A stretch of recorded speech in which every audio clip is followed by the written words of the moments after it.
On May 12, 2025, police in Northumberland arrested 45-year-old Kristopher Follos after a dramatic failed attempt to blow up a cash machine with homemade explosives. That early morning, officers were already watching the area when an improvised explosive device detonated at an ATM in Powburn's Hedgley Service Station, setting off alarms and drawing attention from nearby residents.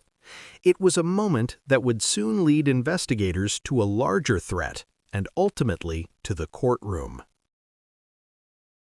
At around 2:06 a.m., CCTV footage showed an Audi A3 with false registration plates pull up near the petrol station's ATM. Follos, of Oliver's Mill in Morpeth, and another person exited the car. They briefly approached the machine with what appeared to be suspicious equipment, then drove off. About an hour later, they returned. On that second visit, a device with a protruding cord was pushed into the dispenser and ignited with a cigarette lighter. The resulting blast caused significant damage but failed to open the cash drawers. The men tried to grab money but were forced to flee empty-handed. Police traced the incident back to Follos's home. Officers searched the block of flats where he lived with his mother and where several elderly people also resided.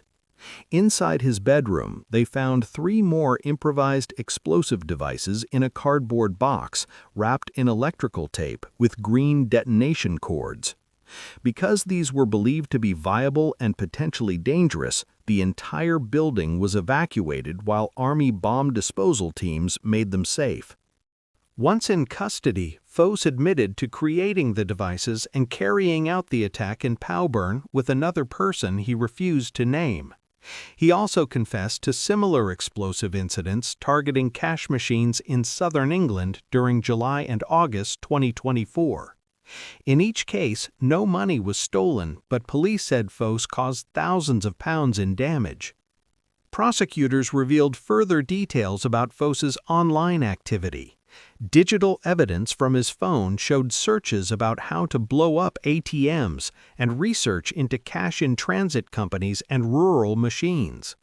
Investigators said this helped build the case that he was planning a broader criminal enterprise rather than acting on impulse.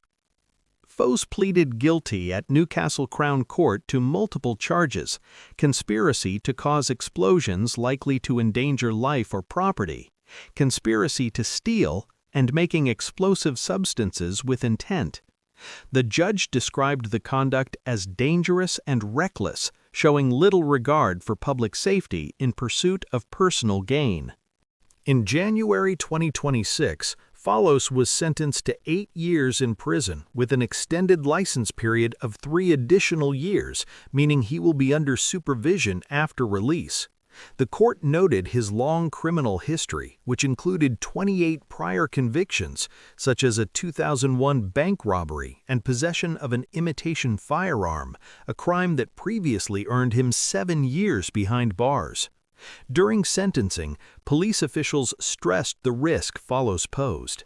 NEROCU Detective Sergeant Patrick Naughton said the sentence reflected the danger to the public and the efforts of multiple agencies working together to prevent further attacks.